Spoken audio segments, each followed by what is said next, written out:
1977, George Lucas formed a legacy. The Force is with me, and I am with the Force. Inspired by mythology, his saga has become a passion for many. Feel the Force around you. His legend has become our story. It's true.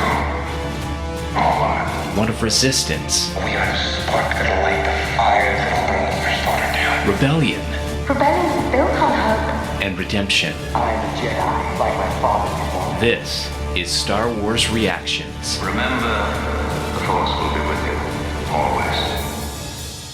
Well, hello, everybody, and welcome to Star Wars Reactions. We are back, and we got a double feature of Bad Batch for you tonight. It is going to be fantastic.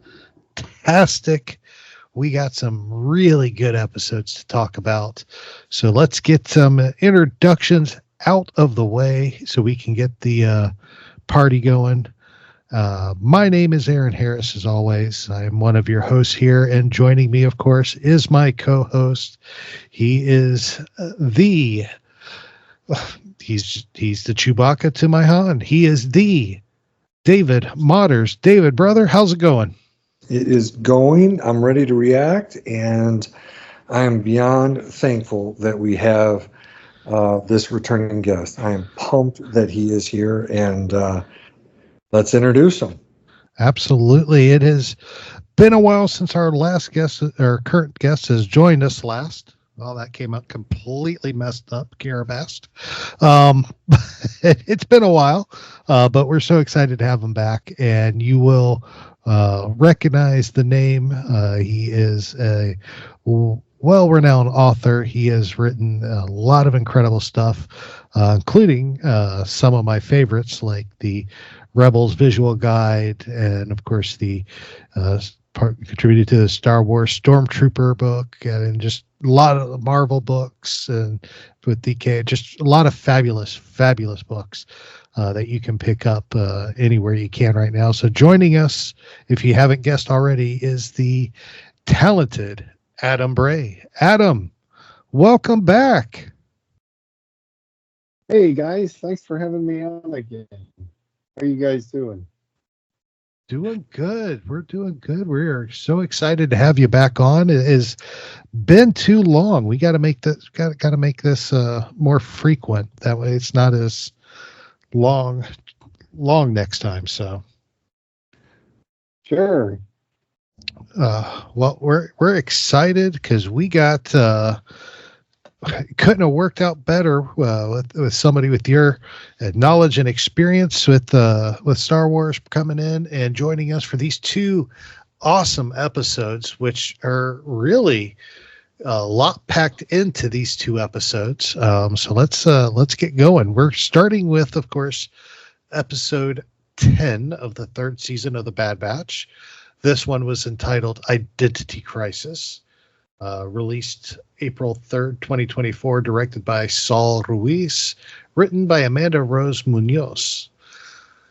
This episode begins, of course, on Tantus, as Hemlock promotes Dr. Emerie Karr to lead the lead scientist position of Project Necromancer.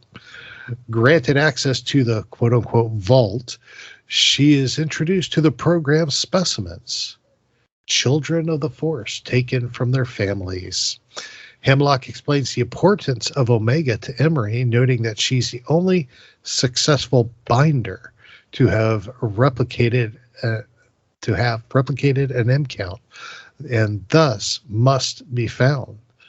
Shortly after, the bounty hunter Cad Bane arrives with another new Force adept child, only this one is an infant. Disturbed by the nature of Project Necromancer, Emerie is faced with a difficult decision. The next episode, which we also got on April 3rd as well, of course, is Point of No Return, episode 11, directed by Nate Villanueva and also written by Amanda Rose Munoz again. This episode picks up with Phee making a pit stop where Imperial operative CX2 sneaks aboard her ship, decrypts her navicomputer, and learns the location of Omega. Meanwhile, fearing for Omega's safety, the Bad Batch prepare to leave Pabu for good. Their departure is interrupted, however, when the arrival of the clone assassin and then the Empire. The Imperial forces quickly lay waste to the city as they look to force the Batchers out of hiding. But Omega has a plan. Dun, dun, dun. So we got 2 episodes, fabulous episodes. So let's start with our initial reactions, everybody. David, why don't you kick us off with your initial reactions? Yeah. These were not easy episodes to watch. It's interesting with identity crisis. We see children, getting stuck with needles. I was just before you jumped on, Adam. I was talking to Aaron about how in the initial episodes of this season we see Omega and even the clones having the blood taken out via a non-needle mechanism. And so it's interesting. I'm like, they're not only showing us younger children, younger it looked like than Omega and obviously the clones, and they're getting needles stuck into them. I remember Aaron and I discussing a Rebels episode back in the day where Hera was stuck with a needle in her neck, like she was in the captivity of Governor Amanda Price. And I remember her being drugged, and people really struggled seeing that happen to a female character. Here, like I said, we have young children, and even younger one, the little infant getting stuck with them. If the goal is to get us to hate Hemlock and the Empire even more, job accomplished, right? With Point of No Return, that was a struggle as well, seeing what was happening to the people of Pabu, as well as to the Batch. I was on the edge of my seat and worried about Omega. And I would say this just to wrap up my initial reactions. As it ended, I was feeling pretty defeated. I think that's how the Bad Batch felt, and I think with Omega in the back of that ship too. So those are just some of my initial reactions to those 2 episodes. Very good. Very good. Adam, what were your reactions when you first saw Identity Crisis and Point of No Return? Yeah, well, it's nice to see things moving along in this story with Omega developing and hopefully towards some final conflict with all the clones. It was great to see Cad Bane, though I was left feeling like I wish we could have seen him more. I was hoping to see him a little bit more action with him. On to David's point about the needles, what I noticed really throughout this season, I think it started towards the end of last season, is kind of the overuse of the stun setting on the blasters. Star Wars has always been much more lethal, so it's at some point it's a little bit understandable, but at some point it's definitely overused. Because we used to see, the regular, lethal setting on the blasters, but now nobody seems to fire a shot anymore if it's not on stun. And I'm sure that's the Disney thing. But on the other hand, in this episode, it really surprised me that they went back to when they had the prisoners from the city all down on their knees. One of the soldiers turned on his flamethrower as if he was about to burn everybody alive, which is something that happened in the first season. And it was incredibly brutal and really kind of, they didn't show it. It was off screen, but they showed it at an angle where to spare us the gore, but it was really intense for what's an animated show. So even that he turned his flamethrower on, it's quite a contrast to everybody using their stun gun. So it's kind of a mixed mode there. But otherwise, yeah, overall it's been good, been fun. Very good. Yeah, it has been fun. And I tell you, when I sat down and watched these 2 episodes myself, yeah, I literally I texted, I texted you, David, and I texted Greg McLaughlin from Rebel Base Card, and I was like, "This is like I like, wow!" I'm like, the first one was good, the second one was intense, because they really was quite. I mean, between the 2 episodes, they're opposite ends of the spectrum here. We have a very deep character building story here with Emerie Karr there on Tanis in Identity Crisis. Then, of course, we have this action-packed assault on Pabu with the Bad Batch fighting to escape, the destruction of the Marauder, and then, of course, ultimately ending with Omega's plan of surrender. So it was really a roller coaster of emotions through these episodes. And I loved seeing a lot of these returning characters, and you could tell we're getting close to the end because we're starting to see characters from the other show or from the other seasons popping back up and making their appearances one last time. So it's going to be interesting to see where this finally ends up a few episodes from now. And can't believe I'm actually able to say that. We're not that far away from the end. So, and how many episodes does the season have? Do we know? Yes, 16 with the finale. No, it's 15. 15. Okay. Sorry, 15 with the finale. Sorry. So we got four. Yeah, 4 episodes left. Yeah. Well, Yep. and I wanted to piggyback off what Adam, what you said, because I think you said it so well when it comes to these contrasts, like not using needles at all in some earlier ones, and then using needles, and then like you said, Adam, I think Cad Bane used a stun on that mom, right?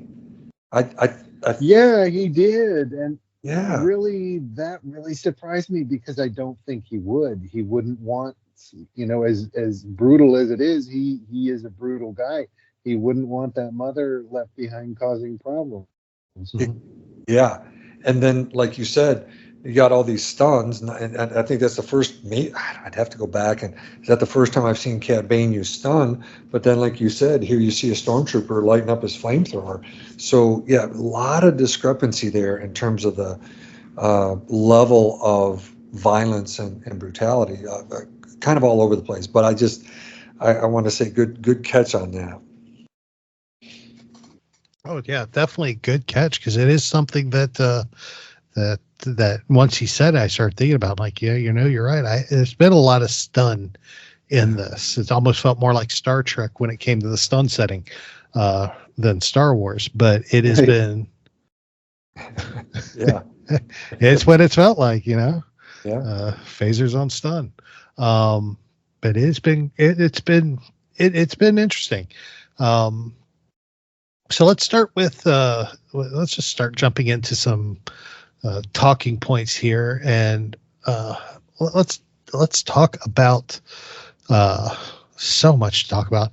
Let's talk about Emerie Karr. So we have this clone, which Emerie is as clone, and she is. It's an interesting character. We know she's assisted Nala Se for a while. Then Nala Se got locked up. Now she has put herself in the position to become the head person, the head scientist there on Tanis, which is no laughing matter. And Hemlock gave it to her, and she begins to see the inside of the inner circle. And honestly, what I enjoyed about the storyline they gave her in this episode is her ambition pushed her into the new position. And it's not always, grass isn't always greener on the other side. Sometimes ignorance is bliss. And in this case, for her, it truly was. Let's get your thoughts about Emerie and her promotion, David. Well, and I was going to ask both of you, I'm watching her speak, and, she does seem to be in this role where, how the bad guys always have a weakness. There's always someone in their ranks, and it looks like they're really kind of putting her into this position. But the thing that I was going to ask both of you is how you interpreted a statement she made to Hemlock where she says, are they going to be, these kids going to be discarded like the rest of us? It's almost like her saying, yes, the clones here on Tantus that were, and herself, right, being a clone. I almost got the impression she was saying that she felt discarded before. Did you guys pick up on that, or do you think she was referring to clones overall? Because I felt like she was trying to reveal, or not trying, the writers were trying to reveal a little bit of her backstory. But is that how you guys took it, that she was discarded, or not necessarily because she came up in the ranks under Hemlock? But what is your take? I don't. That was that her conversation with Nala Se? I thought it was with Hemlock. No. Yeah, I think that was her conversation with Hemlock when she suggested that she take over the project as part of her argument as why she would be the perfect fit. But yeah, it could, there's a lot that could be interpreted from that. I wouldn't be surprised the way these writers have been lately. It would not surprise me if it was a little bit of this and a little bit of that. Because we are seeing the discarding of the clone troopers. And considering we don't know a lot of her past, it could be a hint at what her past was. We don't know exactly what that past is, but it definitely could be a referral to that. I thought her conversation about being discarded was with Nala Se in the jail cell, because she did indicate that Nala Se had discarded her. She didn't give a context to what that was, but apparently Nala Se didn't find her useful after a point, or who knows, maybe the Empire may have just grabbed her away or something. They didn't really indicate what happened there. But that's another, Nala Se is another discrepancy that I've not fully understood with this series. Because in the Clone War, here in the Bad Batch, she's very tied and protective to Omega, obviously. But in the Clone Wars, that really long arc with Fives, where Fives discovers about the biochips. Nala Se is very matter of fact and about euthanizing the clones, and she's actually shown to be rather, despite being mild spoken, rather brutal and careless. Doesn't really put any value on the lives of the clones in that arc. So I've never really understood her connection to Omega. It's as though maybe the writers have forgotten about that. So I've always found that a little bit strange. Man, I love that arc you're talking about, Adam, with Fives and finding the chips. And you're 100% right. I remember Nala Se being that way. This is a different, good.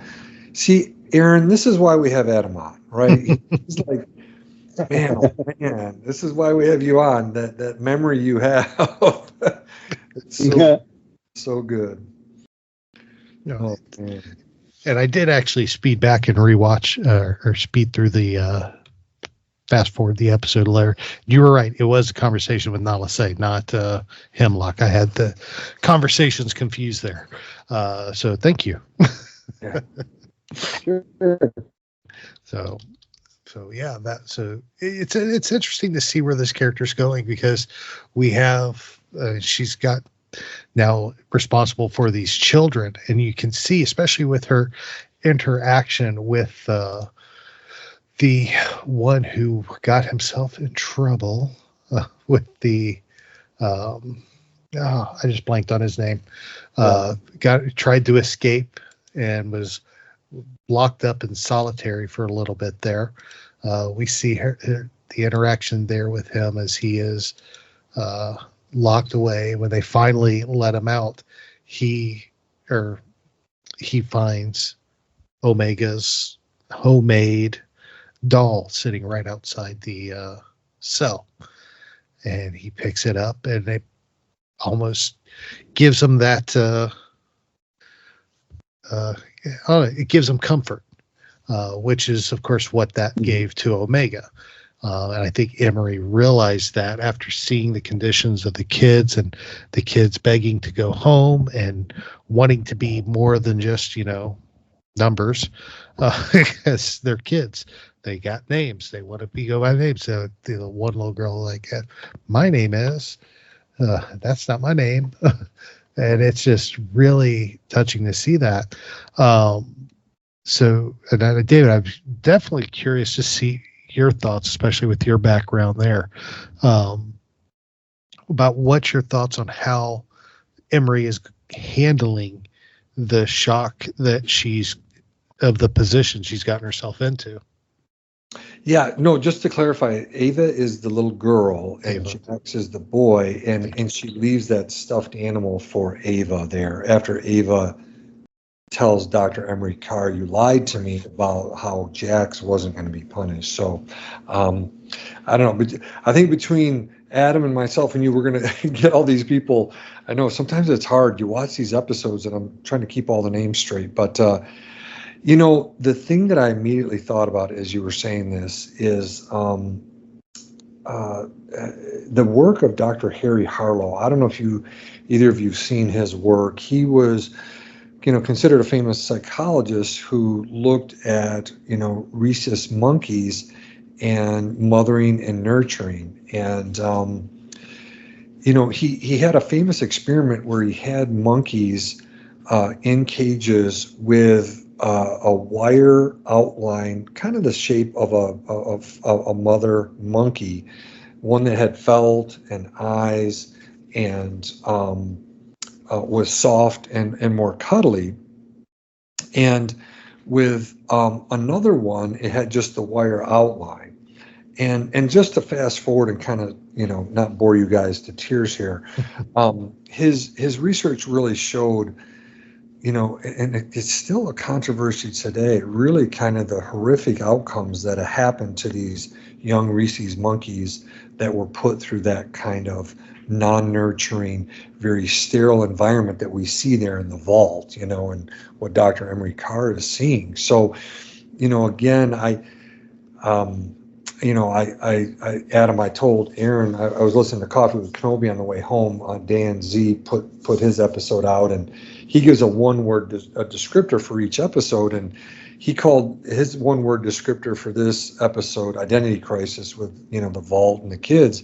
His word was horrific, and I think that's a pretty good word, because those are the kind of outcomes that we can see in those kind of environments. So, and in particular, if you guys will both remember it too, is Jax is 2 rotations. He's, socially isolated. You think about being in prisons when they do that, isolation, that's like the most severe form, right, of kind of punishment that, some of our prisons, I've been out to Alcatraz and last summer, and we had our kids out there, and they could see it in the isolation places there on Alcatraz as well. So anyway, so those are just a few thoughts from a psychological perspective. It's just incredibly not good for kids or adults to be in those kind of settings. No, definitely not. Go ahead, Adam. Yeah, I was actually surprised that the kids were so easygoing about it, especially Ava. I think in a more realistic setting, the kids would be much more upset and acting out, and emotional. Of course, we don't know how long they've been there or what led up to this point, so maybe that would cover it some. But I was surprised how easygoing she was about all this and compliant up till towards the last scene with her, where she was a little bit more emotional. Good point. Good Yeah. point. Yeah, it's. I was going to say the same thing. We don't know how long she'd been there. That could have made her more compliant because she really doesn't know any better. But at the same point, we have the discussion with the clone commando when they get the infant. They're like, oh, this is when Emerie's like, well, this is a lot younger than I was expecting, and the commander's like, well, good, he'll be more cooperative then. And what were you trying to escape? To give you it kind of gave me the impression that yes, these Eva and Jax and the others had been there for a while, but they weren't young enough per se to not have that ambition to get out, because obviously they remember their parents. I want to go home. I want to see my parents. I want to go home. They obviously remember life outside of Tanis. So there's definitely some longing to get away. I think, like Adam said, the longer they're there, I think you definitely see them more feral. Mm-hmm. Yeah. Mm-hmm. Yeah. Definitely. So of course, we've mentioned him a couple times, and we'd be dismissive if we didn't talk about him a little bit. And him, and of course, the other big name that made his appearance in this episode, of course, we're talking about Cad Bane returning. And of course, surprise, surprise, Grand Moff Tarkin as well, making his appearance with Hemlock via holographic communication. So let's talk about them. We'll start with Tarkin because he had the shortest guest spot in this episode, where he's discussing with Hemlock the budget of Project Necromancer and Tanis, and the request for funds that he is unaware and wanting to know where it's going because they're over budget and running very expensive, and they just wants to know why, because of course he's also juggling the Death Star as well. So it's very interesting to say the least to have him in there picking on the budget, especially Tarkin discussing money versus discussing destroying the rebellion and maintaining order in the galaxy. Let's talk money. Felt very bureaucratic. What were y'all's thoughts on the return of Tarkin, Adam? Oh, well, I thought it was interesting that the clone that was speaking right before we see Tarkin was actually also voiced by Stephen Stanton, who voices Tarkin. So that was kind of an interesting lead-in to that. But yeah, it was good to see him. Not unexpected, I think, like you said, as we're ramping up towards the end of the season and the end of the series, I think we'll see more of these characters coming back, and we'll probably see Tarkin again too, I would guess, in the finale. The one question I have is this like I thought Tarkin had access to everything. Nothing was top secret, or or confidential, whatever. And he conveys that. To hear Hemlock say that to Tarkin, to say something's classified, in essence, it conveys to me it's right. It's only between Hemlock and the Emperor, right? The full extent of this. Is it right, Adam? Yeah, Yeah. and that was surprising to me, but interesting, because it shows how compartmentalized and that the empire is, and that there's different factions, kind of competing with each other, which is something that was true of the Nazis in World War II. They had different divisions that were all competing with each other.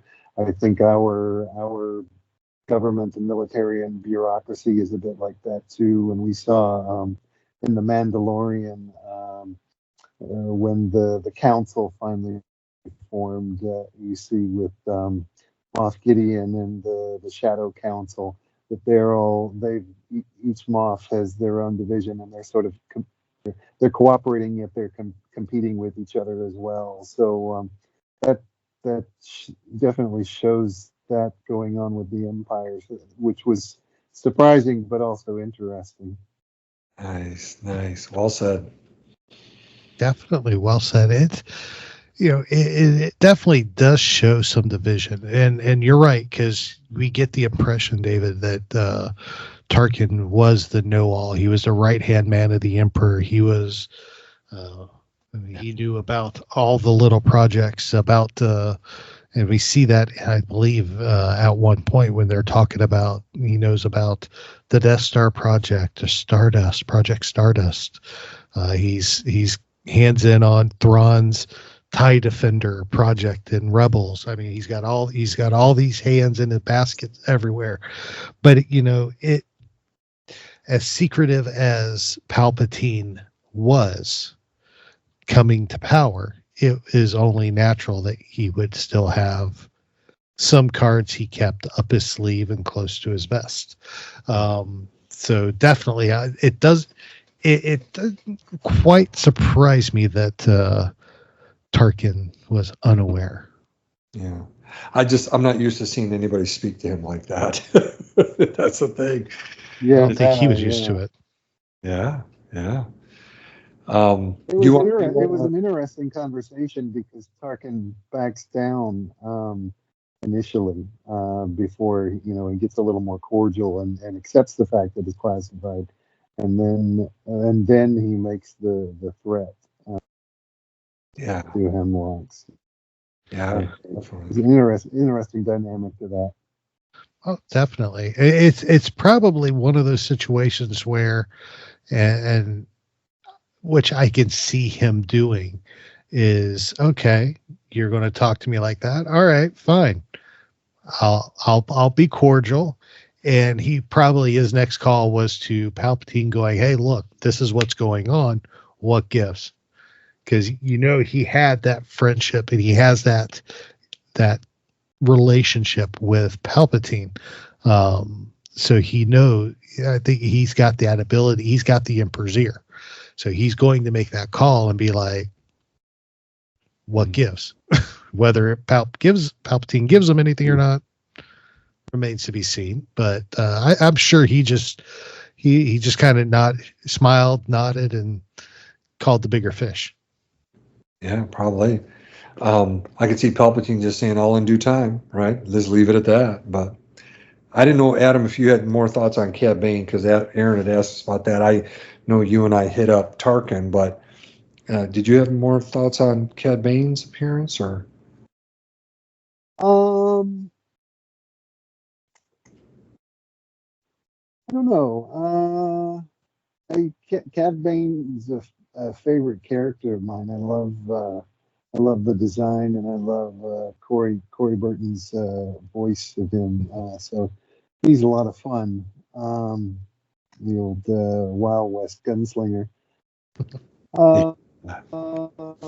It's I guess just to comment, what's nice about way Star Wars is done is that even though we've seen uh, how Cad Bane meets his end in the Book of Boba Fett, or how we're led to believe he meets his end, they can still go back and keep telling these stories, just like they released that trailer for the Tales of the Empire that'll air May 4th, and we're going to see the backstory of what's her name? Morgan Elsbeth. Morgan Elsbeth. We've seen her end, or what we're led to believe is her end, that she may come back. But still, we can go back and see her backstory now. Will make her a more complete character. So it's nice that Star Wars can do these storytelling, jumping back and forth like this. Nice. Definitely. You know, the one thing I wanted to mention about Cad Bane before we went on before we moved on is it was fun to see him doing what we saw him doing in the Clone Wars, which was kidnapping force sensitive kids. There was a whole arc about that during the Clone Wars. And of course he is still doing it. He's still working for Sidious, stealing those force sensitive kids. So I thought that was just a fun nod to the Clone Wars, and it was good to see him in that role again. But then of course that takes us right back to the earlier conversation. In the Clone Wars, I don't think he would have stunned them. He would have just shot him. Yeah. That's right. Funny. No witnesses. But hey, you know, it's a mousier world now. Yeah. Well, the only thing I would say about it is I wanted to circle back to what Adam said at the very beginning is I just wish I would have seen more Cad Bane. So that's you know, that's what I wish. So that's all I didn't have really anything more. I love seeing him. I would say this, like Adam mentioned, Corey Burton. You know, I've heard James Arnold Taylor talk about Corey Burton and how talented he is. What's sad to me is not having the ability to meet him. You know, like all the other voice actors, you can pretty much meet them at different cons. And he's someone who I think maybe, I don't know if D. Bradley Baker's talked about it much, but I know James Arnold, that he's just a very private person. So you don't see him at signings, but it would just be so cool to be by him and see him go from Cad Bane to Count Dooku to Zero the Hutt, right? When he does Zero the Hutt, it's just, right, Adam? Yeah. But that's the one thing is I guess he just doesn't do the cons. So anyway, just kind of a side note there. So very good. All right. Well, we still got a lot of talking about. We've talked all this about Identity Crisis. We still have all of Point of No Return to discuss. So we're going to do that. But first, we're going to take a brief break. So hang with us. We'll be right back. Welcome back, everybody. Aaron and David here, joined by Adam Bray. And we have been talking about Identity Crisis, but we are going to go ahead and move into Point of No Return, which is where things go insane. There on Pabu. Of course, we start off, of course, with the return of Phee, who is making a pit stop to fuel up her ship, where, of course, our Imperial operative sneaks on board and steals the coordinates for Pabu and everything, is able to decrypt the hyperdrive, the navicomputer, and is able to locate where they believe the batch is hiding, and returns to Pabu, and of course finds Omega, calls it in, and of course the Empire shows up and stormtroopers everywhere, and things go from bad to worse for our heroes. So let's jump into this. I mean, we got to mention Phee because she is responsible for everything that now happens in the rest of this episode. She just wasn't on her A game in this episode, was she, David? No, I was kind of surprised by this, particularly because, we've seen in the trailer, she's swooping down trying to save the guys off of a clone turbo tank right now. We haven't seen that yet. And I've always kind of visualized her as someone who doesn't let things get over on her. But maybe it's the case that they started here, the writers, and as this episode progresses, you just see this kind of a boa constrictor just kind of keep moving and moving, not just the clone X trooper, but just a Commander Scorch coming and all these stormtroopers coming. And I guess maybe it just showing us that, this clone X trooper, Shadow Trooper, is the real deal. Told Hemlock, I'll take care of it. I can do it because the other ones aren't ready, apparently. And I guess he starts there with outsmarting someone who's pretty slick in Phee herself. Oh, yeah, very much. He definitely outsmarted Phee at this point. And you could tell she was, I don't know, she thought she could tell something was off, but she didn't. She got distracted, and which gave the CX trooper, as they're calling him, CX2, managed to escape and make it to Pabu. And that's where things go a little wacky at that point, to be honest. That's how it goes. Let's talk about let's just talk about the fight on Pabu. We just can't. It starts off, of course, with the CX trooper, of course, planting some explosives on the Marauder because they know he realizes they're getting ready to leave. And of course, the Marauder, the ship that we've seen the Bad Batch flying around in for 2.5 seasons now, go up in flames. Felt very Razor Cresty to me. Yeah.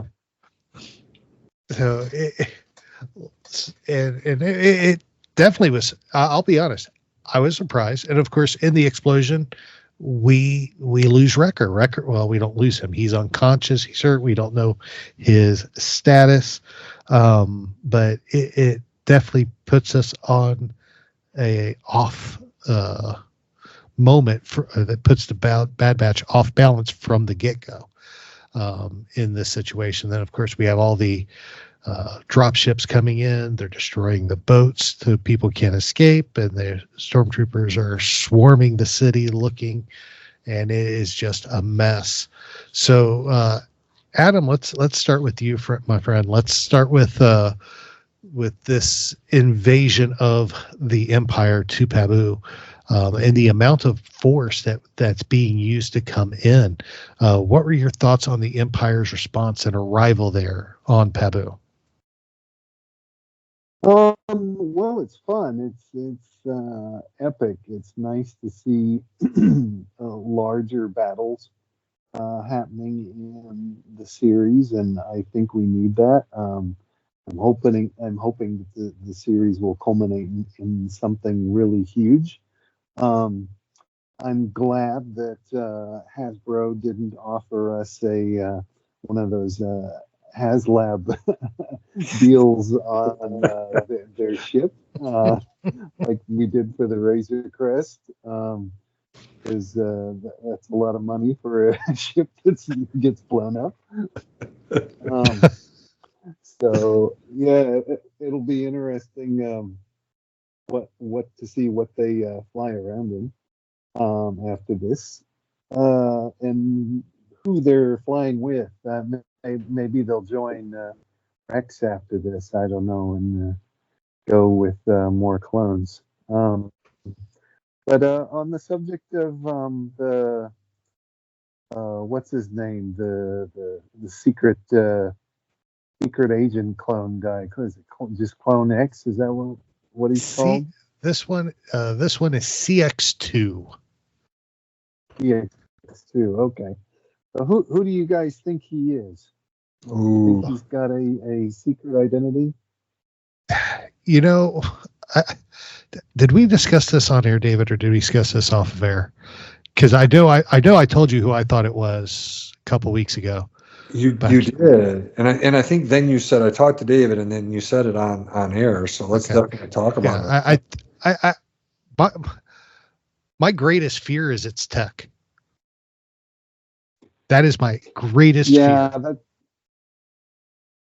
that's what I think too. That it's probably tech, especially the way that they keep referring to tech in every episode to keep that memory of him alive and active in the story. And Omega pulls out his glasses. So I think that's kind of an attempt to keep tech in the minds of the audience so that they can reveal him later. And I'm kind of hoping that because I'd like the deaths in the series to mean something, because we're starting to develop a little bit of a trope in Star Wars that everybody can come back after they die. But they've shown us with some of the other ones that some of these other secret operatives that they can't really be reasoned with, that they're so programmed that they're a lost cause. I almost, dark as it and sad as it would be, I almost kind of hope that the tech is effectively gone, at least just from a story point, and that they're not going to be able to fix him the way that Crosshair was.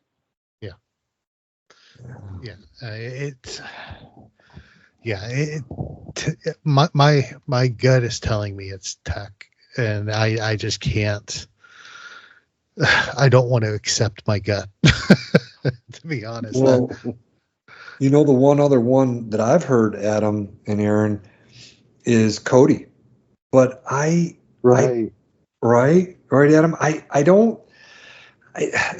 Last season, in season 2, you see Rampart talking to Crosshair, and I think it was directly after that conversation between Crosshair and Cody in front of that clone memorial. I love that thing, and seeing Cody and Crosshair in front of it, all of the clones lost their names written in Arabic. And I think it was just after that conversation, you see Crosshair up in Rampart's office, and Rampart says, Cody just left, defected. And so that's what I thought happened, unless Rampart is just saying to Crosshair, hey, here's one more clone who's a loser.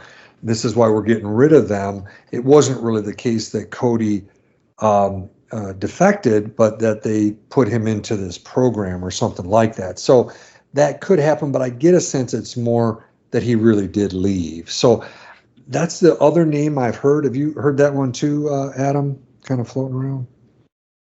Yeah, I have. And I think we will see Cody again, but I'm more inclined to think that he will join Rex and the other the clones that are rebelling. I agree with that. Yes. Yeah, it's the mystery of CX2.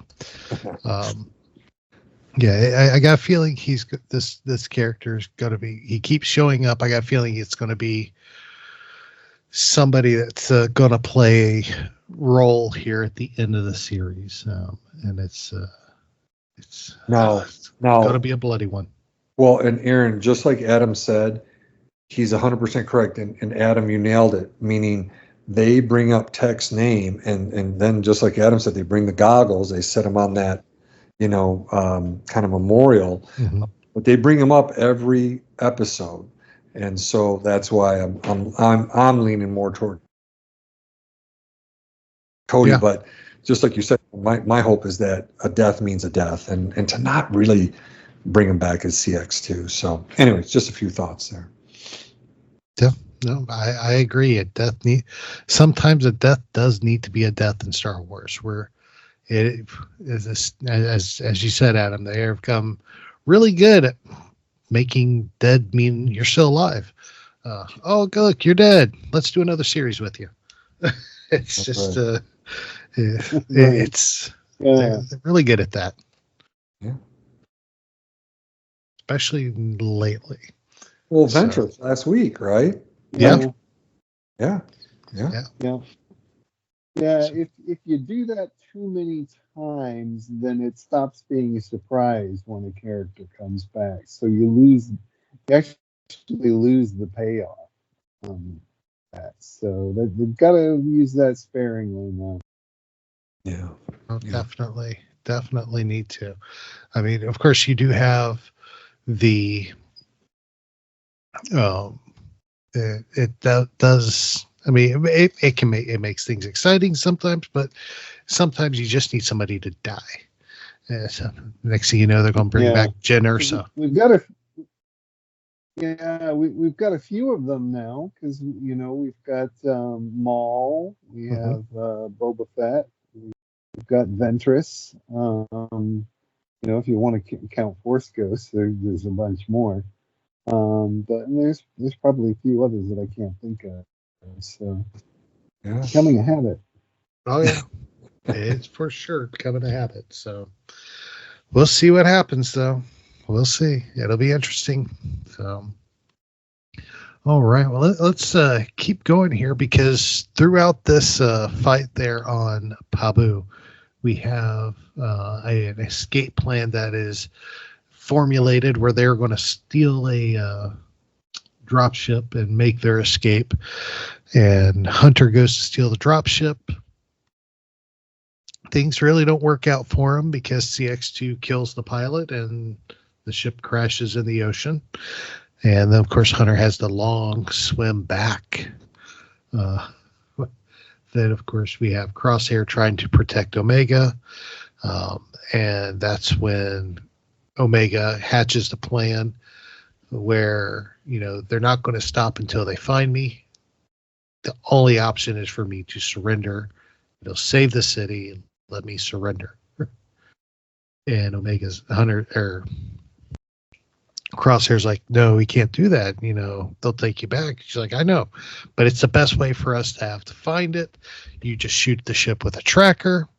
We'll be golden. All right. Plan goes through. She surrenders. Crosshair goes to take the shot on the ship, gets attacked by some stormtroopers, manages to get the shot off, and misses. Misses. Now, David, how's that going to mess with his psyche?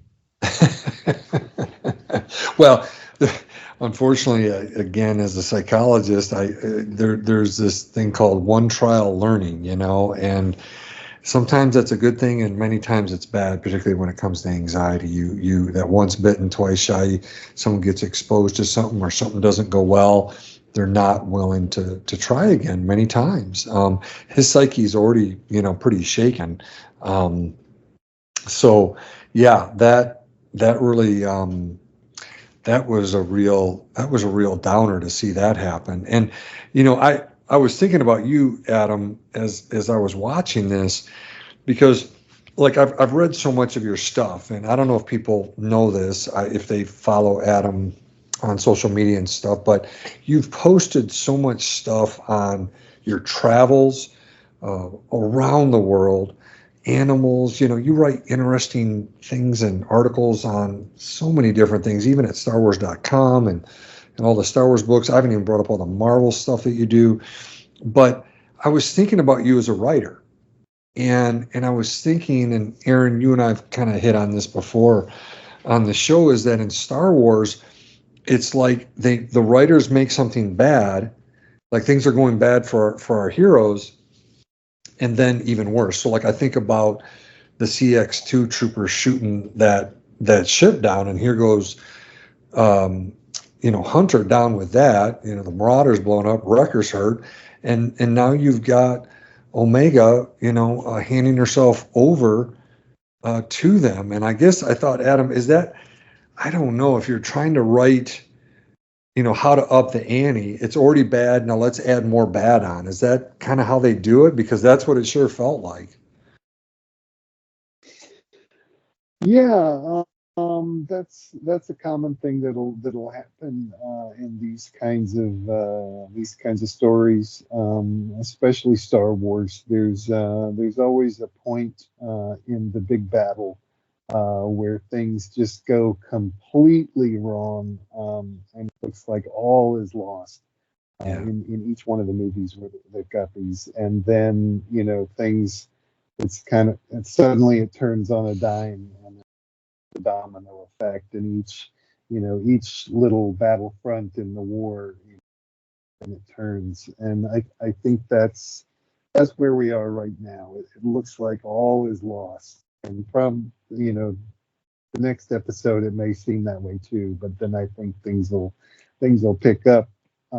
I suspect what they're doing now is a setup where, kind of like Omega had to save herself and save Crosshair initially at the beginning of the season, I suspect she's going to have to do that again, but this time with Emerie, and possibly start their own little revolution there at Tantus with all the clone prisoners.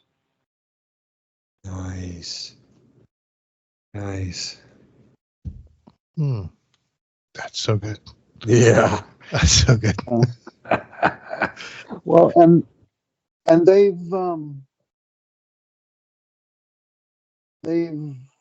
I guess there have been hints that the Clone Wars, I guess, what is it? There's been films made distinctions between Clone Wars and the Clone Wars in the past, just whether they used the "the" at the beginning or not. And there's been some hints that Clone Wars, it's not that there's multiple battles during the time of the Republic, or during the prequel era. It's that there was that Clone War then, and perhaps there's another Clone War during the time of the Empire where the clones rebel. And I'm really hoping that that's what's going to happen. That we're going to see a final Clone War where they all rebel against the Empire. Nice.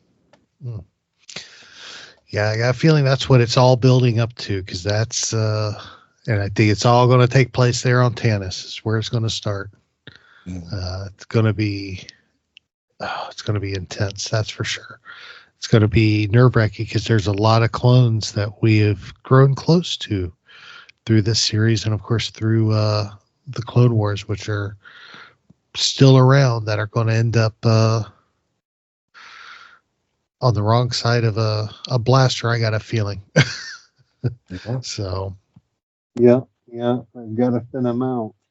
That you do, especially with all these big name clones that we have there, and we know some of them can't, some of them definitely could survive, but we know the big name ones that we know are still around come closer to the age of rebellion is, of course, Rex and Wolf and Gregor. So that leaves a lot of clones, Cody and Hauser, and that are just going to be got to have their story finished. So, oh man, this is gonna be rough. Yeah. And of course, don't forget the Bad Batch. Yeah. So this is going to be, I got a feeling we're going to be shedding some tears by the end of this season, gentlemen. Yeah. Definitely. So let's wrap this up just by talking about Omega's plan. Excuse me. Of course, her plan is to surrender, go with them, and of course be tracked back to Tannis. We know that tracking plan failed because Crosshair missed, thanks to the stormtroopers that, can't hit the broadside of a barn. So we got Omega now on her way to Tanis, and things are just not looking hopeful for everybody at this point, and Omega doesn't even know that. And let's talk about her plan. Of course, this is the plan that we went with, which was her surrender. Was there another option? Was there another way for them to get out of this without her, and finding Tanis again without her surrendering? What, you want to take that, Adam, first, or? I'm sure. Probably not. I think her reasoning seems sensible. With all the escape ships and boats and things destroyed, short of calling in help from somewhere else, it might have been her only choice. Yeah, I feel the same as you. Like I wrote that down as a question to myself. Was it her only option? But I think that's like that boa constrictor kind of thing, starting with that CX2 clone, then Commander Scorch comes in, all these conscripted stormtroopers. I think the challenge for me is always, like, the three of us know this, that when you have baddies like they're dealing with, Omega's thinking, well, let me turn myself in and it'll be better for all these villagers. On the one hand, I guess it is, because then maybe they don't torch every house, they don't shoot and kill every person until she gives herself up or someone gives her up. On the other hand, we know that once the Empire is there, they're not going to leave. or at least they're going to take what they want from that small, right, and then leave. So I guess I like what you said, Adam. I think it was Wrecker's on the outs. Hunter's been shot down into the water. Crosshair is struggling, and I'm thinking that was probably it in terms of what she could do. And then again, piggybacking off what you said, Adam, I can see her there with Emerie and talking and continuing this process of change for Emerie, and hopefully this last big battle between clone troopers and conscripted stormtroopers. I only just thought of this now, but I've been in that situation before.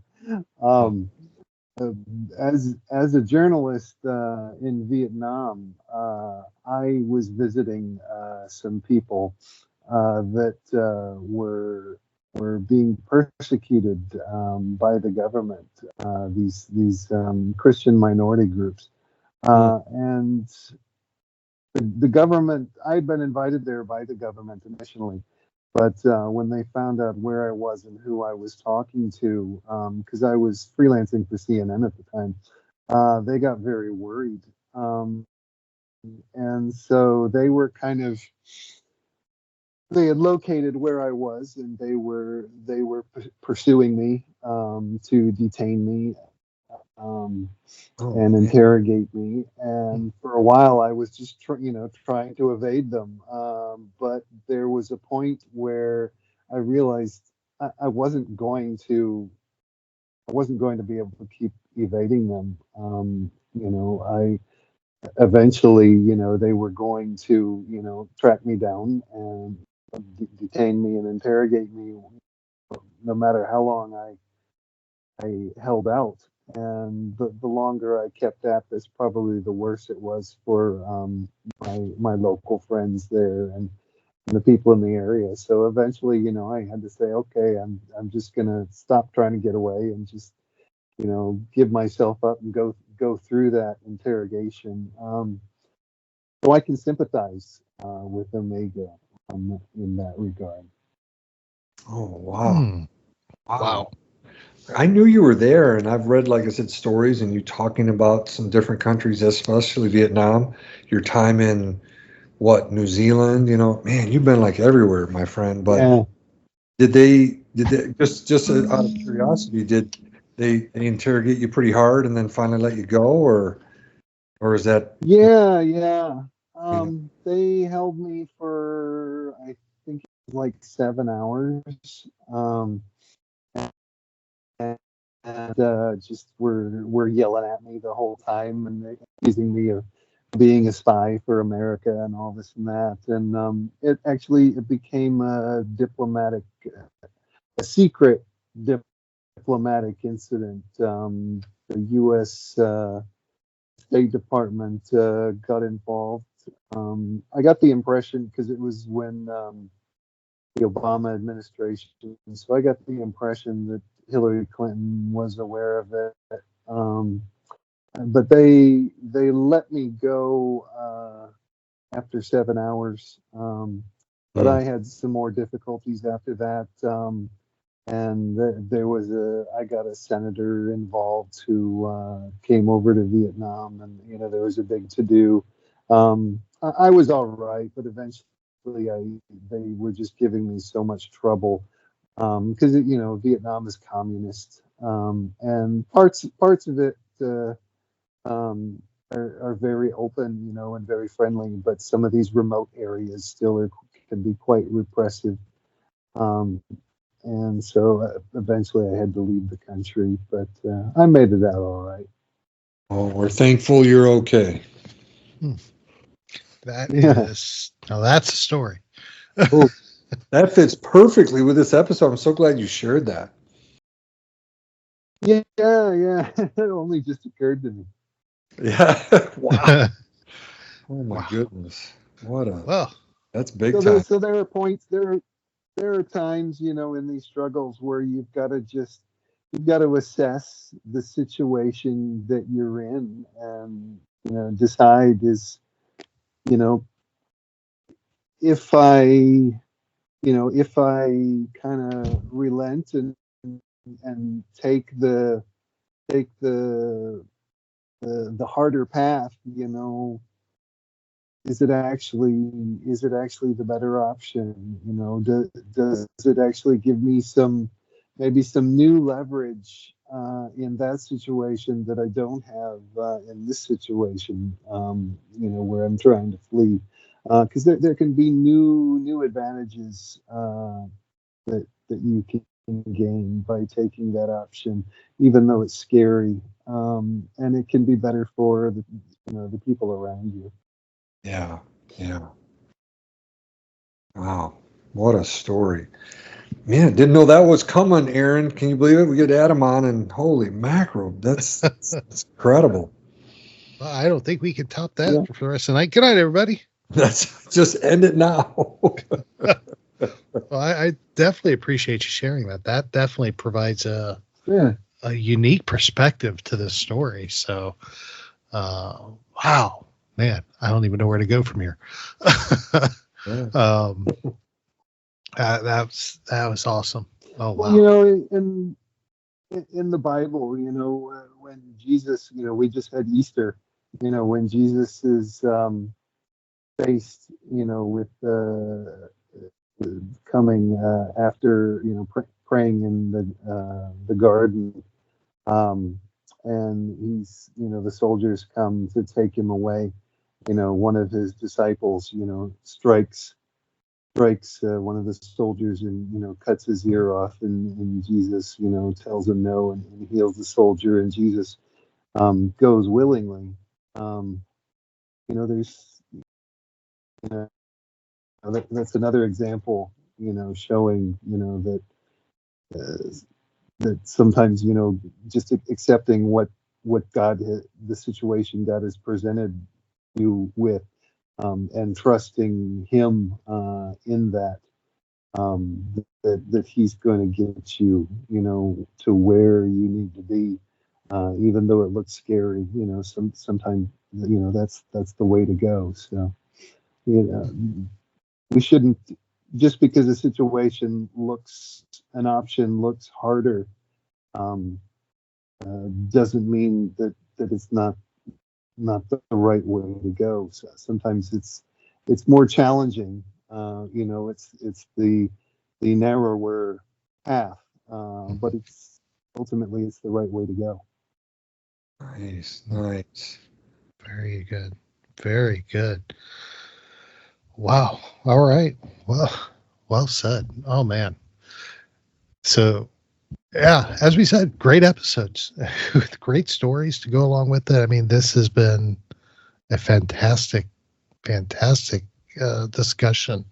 And I'll just throw it out to you guys. Anything else we want to hit on before we go into wrapping things up for the evening?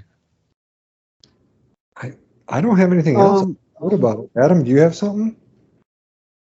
Yeah, I'll just throw this out.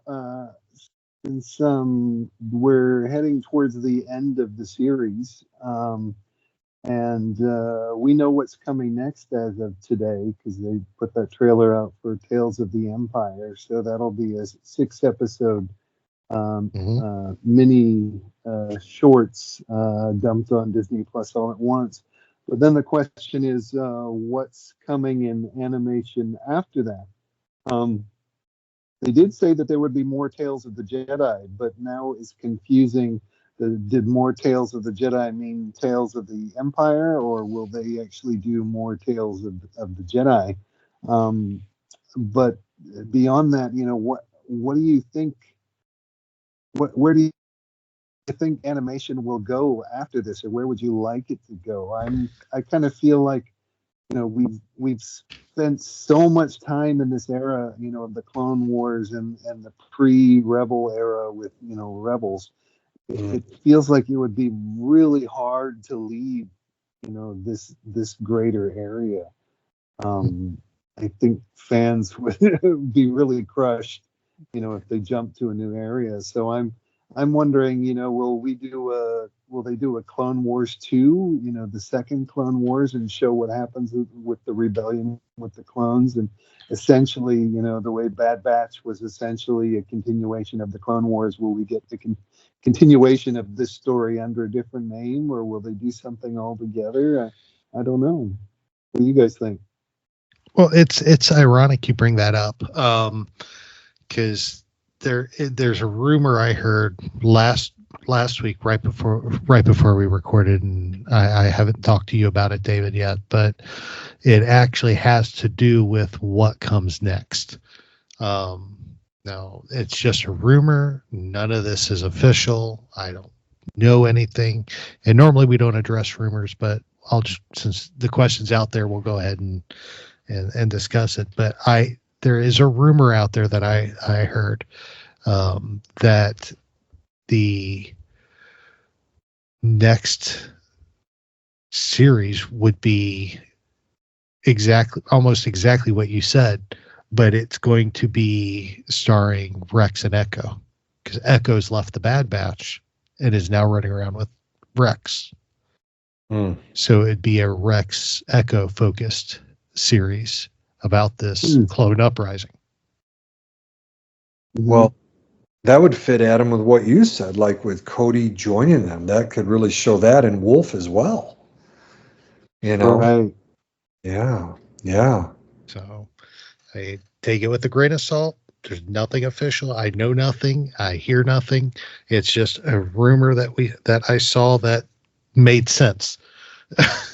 There's always hundreds of rumors out there. Some of them you just shake your head when you read, and you're like, oh gosh, what were you drinking when you thought this one up?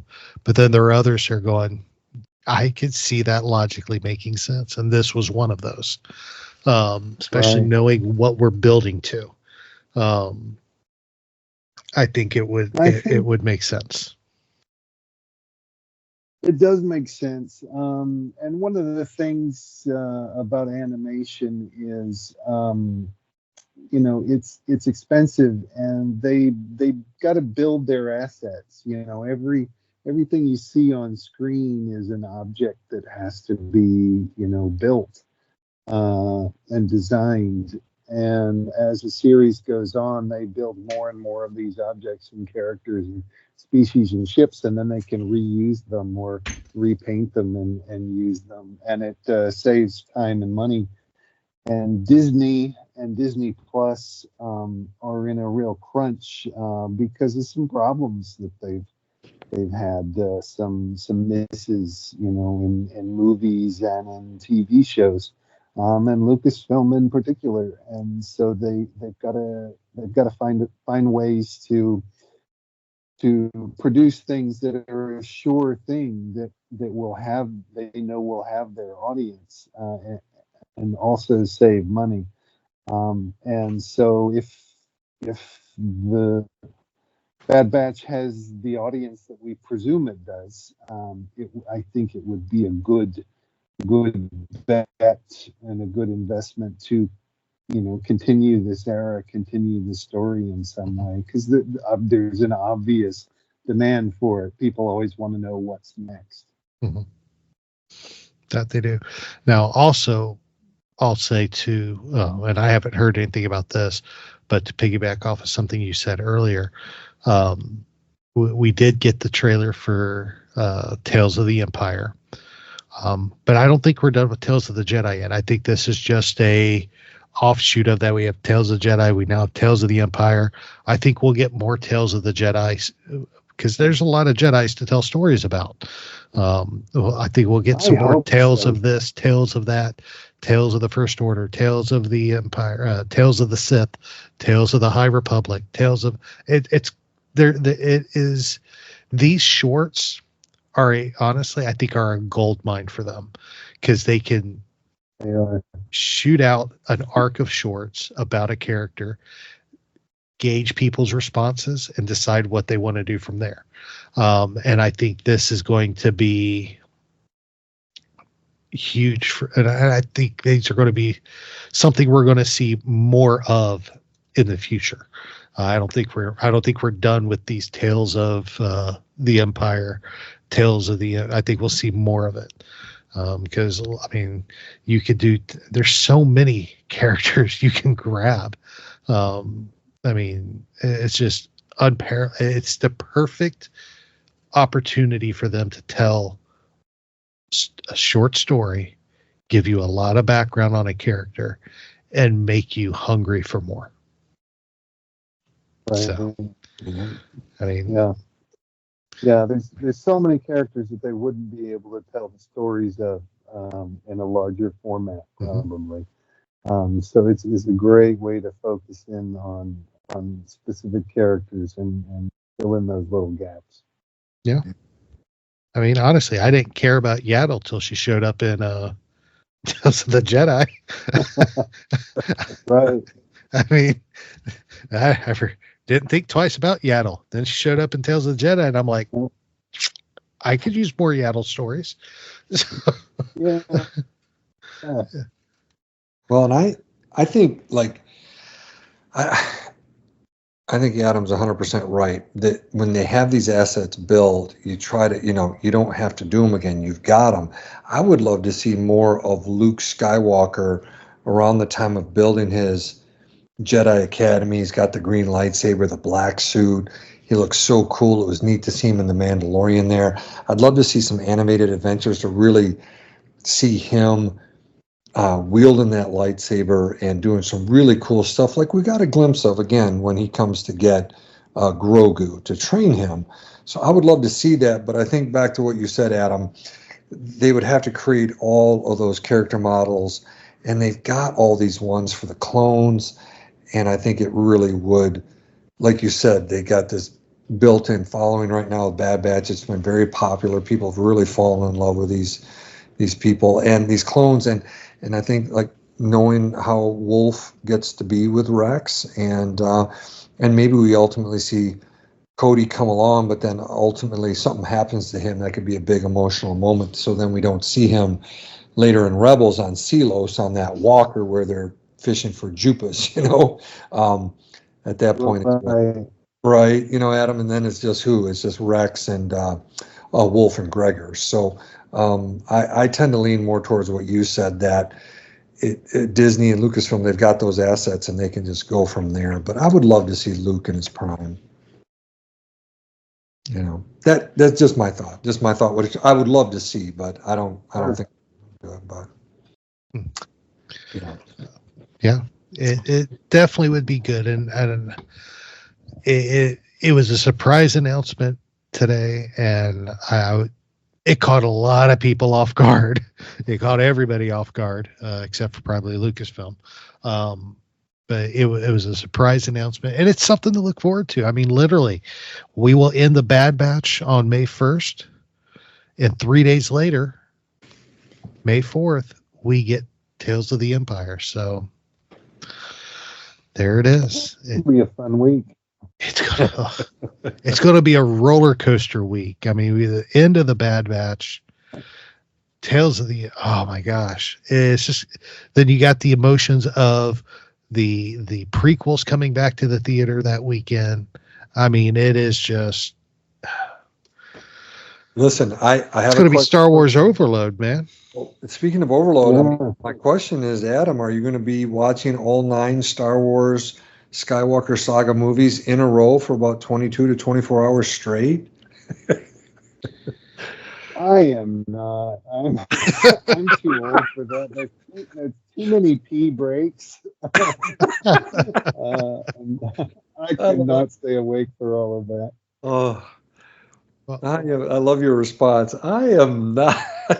I can't imagine. I heard someone saying, like, can you imagine the smell in there after all those people have been in there for 22 to 24 hours? Yeah. Oh, Lord. So, but I'll tell you this, Adam. I think, like you said, with May 1st, Bad Batch, May the 4th, these Tales of the Empire dropping, I definitely want to be in the theater on May the 4th, seeing the 25th anniversary. I was there opening night in May of '99 for the opener for when Phantom Menace came on the screen. So I'd like to be in the theater seeing. I'll watch that, but I'm with you, Adam. I'm not going to watch all 9 in a row. So yeah, I saw. I think I saw Phantom Menace the second night. I think. I tried to see the 3D re-release. What was it?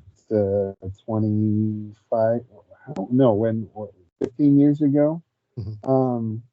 But I was in Cambodia, and they actually had it at the local movie theater in 3D. But the projection was so bad.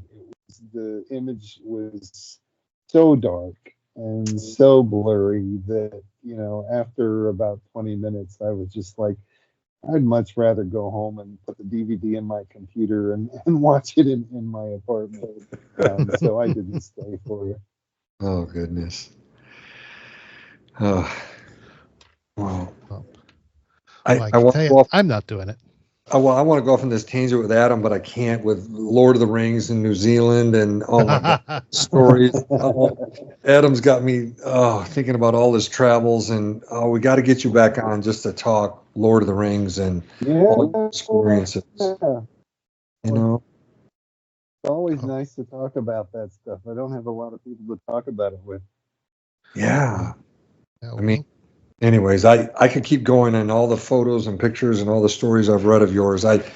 We got to get you on to talk about it. But Aaron, get me back on track. I know we got to get Adam off too, and because I'll talk to Adam till the cows come home. So, well, we do have to get going here because we got a lot of stuff to wrap up still. But we're at the point where we do need to take one final break for the show. Then we come back. We will do our final reactions. David will have his psychology factoid. And, of course, we will wrap things up with Adam. And, of course, you can't end the show without our dad joke. So hang with us. We'll be right back. Welcome back, everybody. Aaron, David, and special guest Adam Bray with us. So we've talked about Identity Crisis. We have talked about Point of No Return, and I have made it through the episode without breaking into a Phantom of the Opera number. So I am awfully proud of myself so far, but we're not done yet. Let's hit our final reactions and wrap things up. David, kick us off with your final reaction, brother. Yeah, we can have Adam bring us home. That would be really cool. I'm looking in my Star Wars: The Clone Wars episode guide, and I'm looking at Point of No Return, episode 13 of season 5. This is part of the Meaver Gascon whole kind of thing where they prevent this Jedi cruiser from smashing into a Republic strategy conference. It's where Anakin could have been killed because he was there, and so was Obi-Wan, but on Space Station Valor. But I'm looking at that, just a little, I wanted to mention that. I had to look it up because I knew Point of No Return was used as the title of an episode in the Clone Wars. So I just wanted to mention that. Most of the time I write down my final reactions, and I said, no, I don't want to do that. I was going to do it tonight before I jumped on with both of you. I said, no, I want to hear what Adam says. I want to hear what Aaron says, to really take it in. And it's always fun when it can kind of morph and change how, I ultimately see both of these episodes, and little did I know that, Adam would have this story of going through something similar to what Omega, being pursued, and what do you ultimately do, and how do you make a decision, and how the more difficult path and the narrow path could be the one that ends up being the best way to go. And so for me, and this is what I love about having guests on, and of course we've had Adam on before, and I'm so thankful he's on tonight, and giving of his time, and because this has made me enjoy these two episodes in particular, Point of No Return, even more with Adam sharing his own personal story. Talk about making it come alive and really even getting, again, as a psychologist, into Omega's brain even more, with Adam saying, hey, here's what I went through. Here's what I was thinking. And most of the time I enjoy these episodes. A second time, I'm now looking back at both of these, and again, particularly Point of No Return, after having Adam on, and I'm enjoying it even more, even though they're really difficult episodes. But I think it's like Adam said, and it's always darkest before the morning, and I think we're going to see that, hopefully, a turn for the better after these two pretty rough episodes. So just some of my final thoughts, and again, much more enriched after talking to both of you about it. What are your thoughts, Adam? Well, I really enjoyed it. I think that the series,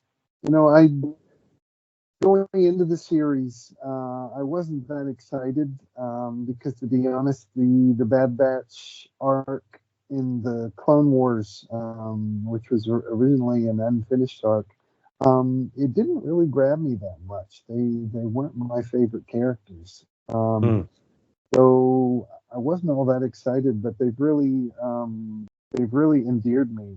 The writing and the acting, and of course the animation is beautiful. It's really roped me in, and I think Lucasfilm and the actress, the voice actress, has successfully created a character with Omega that's comparable to Ahsoka when she began to emerge from, or to transition from obnoxious to the loved character that she is now. And I think they've done that with Omega, and she's really, as a character, she's really earned that. So I think that's really great and skillful, that they can create a character that earns it rather than just tries to bestow it upon the character and just say, "Hey, love me, I'm cool, I'm the next flavor of the month," kind of a thing. So I think that's great because she's just a girl. She's not Baby Yoda. She's not this adorable, cute thing that you love instantly see it. She could have been, any number of things. She could have been really obnoxious. She's lucky she never went through that stage that Ahsoka did, that in the movie and the first season of Clone Wars, where a lot of people really hated her. I don't think Omega went through that, because perhaps Lucasfilm learned some lessons in that. So I think overall I've been pleasantly surprised with the series, and I'm looking forward to seeing how they tie things up. Nice. Very good. Very good. Yeah, I look forward to seeing how they get everything tied up in a nice, neat bow by the end of this. I got a feeling it's not going to be neat. It's going to be messy, but it is going to be incredible to watch this journey. And for these 2 episodes, I loved the contrasting of the episodes. I loved the character building arc for Emerie, and seeing her emerge as coming out of the shadow to become a major player in the story. I love seeing the action and excitement and the intensity of Point of No Return, which was just edge of your seat TV. I mean, it was just a fun morning when these episodes dropped. I enjoyed every minute. It's going to be fun. You know, these episodes have not let us down. They keep building into something that's going to be huge by the end of this season, and I cannot wait to see where it goes. And of course, we want to hear from everybody and hear what your thoughts are on the final season of the Bad Batch, or of course on Identity Crisis and Point of No Return. You can hit the show up anywhere you want on any of our social medias. We're on Facebook and Twitter at SW Reactions Pod, and of course, you can always hit us up on Instagram, Threads. We are on Pinterest and Tumblr, where you can find our show notes, TikTok, and YouTube, all at SW Reactions.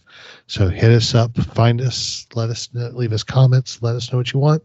You can always email us at swreactions@gmail.com, or, of course, you can leave us a voicemail at speakpipe.com/Star Wars Reactions. That was a mouthful. Woo. All right, David, factoid time. Yeah, just real quick, and hopefully Adam will like this one. What I've been doing is I used to do a psychology corner, Adam, where I spoke more extensively throughout a series on a certain subject like parenting or something along those lines, but I've shortened it down to a factoid, and I just try to throw some different things in there. But this one is from a British psychology journal. And what it showed was a 20-fold increase in ADHD diagnoses in UK men ages 18 to 29 from 2000 to 2018. And that was accompanied by a 50-fold increase in prescriptions. Now, in previous years, I've talked about this subject, the diagnosis of ADHD, medications, and so forth. But let me just simply leave this out here as more of a question than an answer, because there's 2 different ways you can look at this. One, it's physicians and so forth. Pediatricians would work with people under 18, but these are primarily primary care docs who are prescribing and diagnosing these individuals. And the question becomes, is it an overdiagnosis and overprescription, or is it the case that for years and years and years, a lot of these individuals were not diagnosed and properly medicated? So those are 2 different views on this issue. It's the same thing here in the U.S. I've worked on this for years and years and years with moms and dads, with the physicians I work with, pediatricians, and so forth. And so anyways, just something out there to get our listeners to think about related to a little bit of a hot button subject there, but there's a little psychology factoid for our listeners to kind of ponder and think about.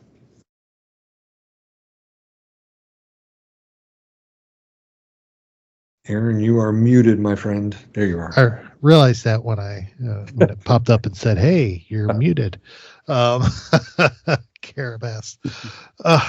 Perfect.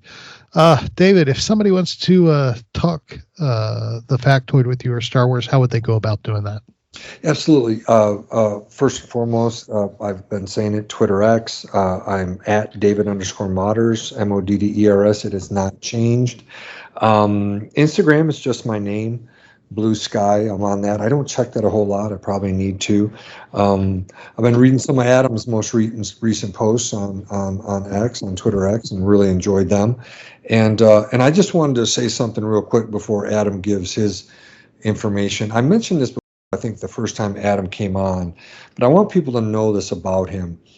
I first met Adam in 2017 at Star Wars Celebration, and this was the night before Celebration started. This was a Wednesday night, huge Star Wars gathering at one of the hotels there.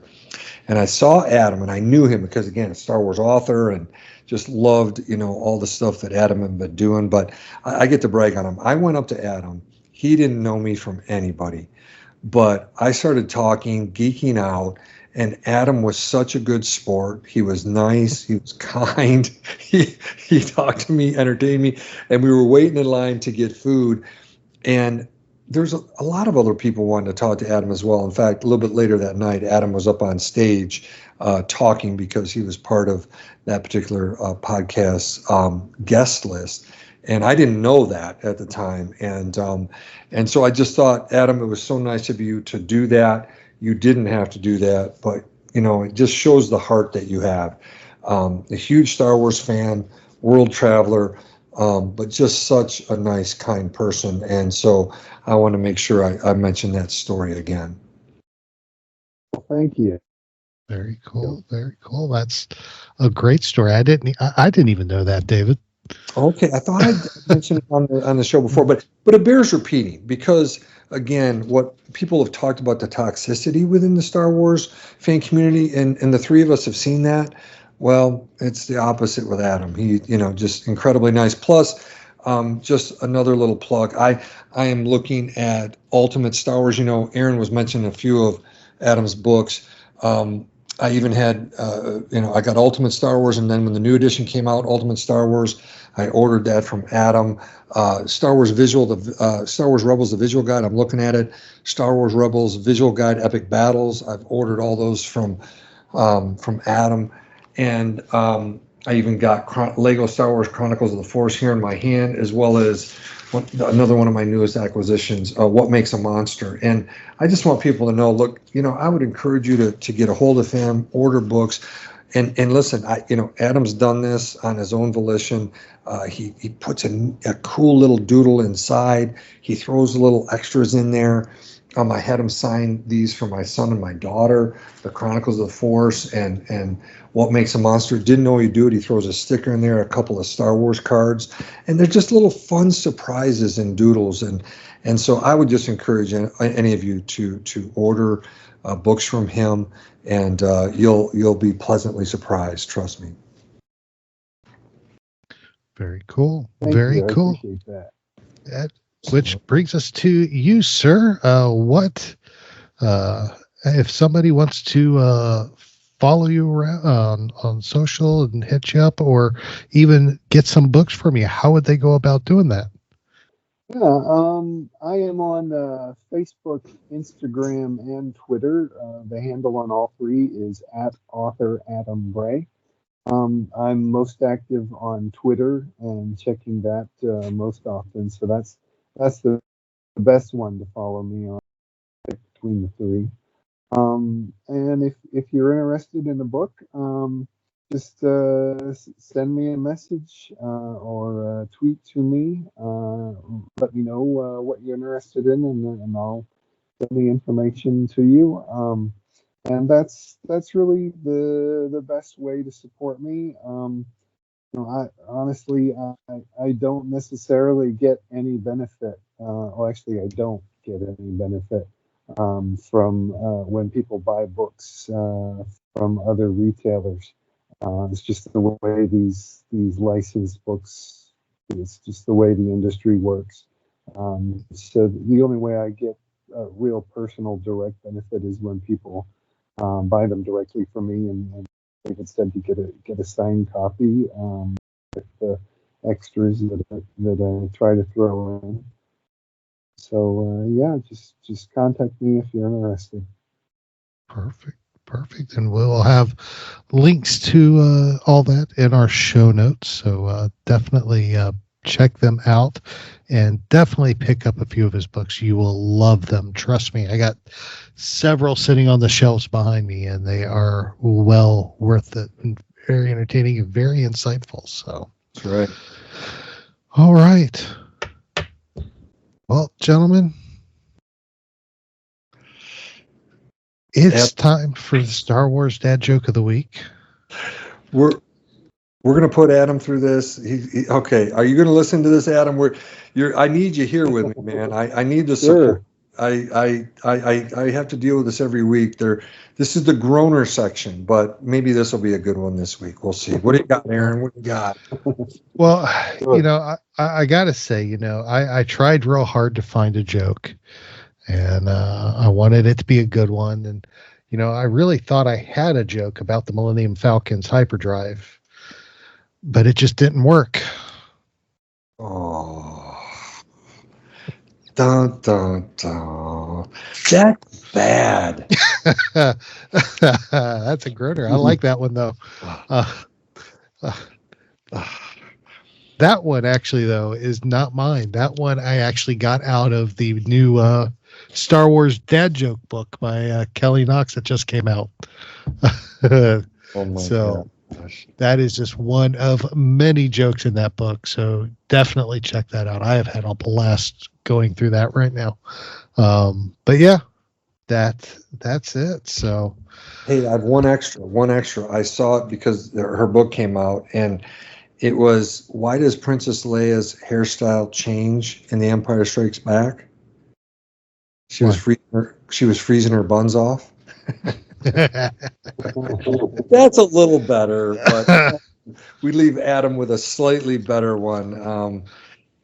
Look, Adam, I've been dealing with this way before Kelly Knox's book just came out a couple days ago. But thank you for being on and suffering through that with me there.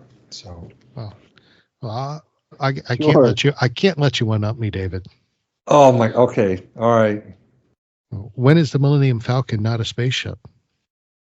I don't know. When is the Millennium Falcon not a spaceship? When Princess Leia and Han Solo are on board. Then it's a courtship. Oh, my.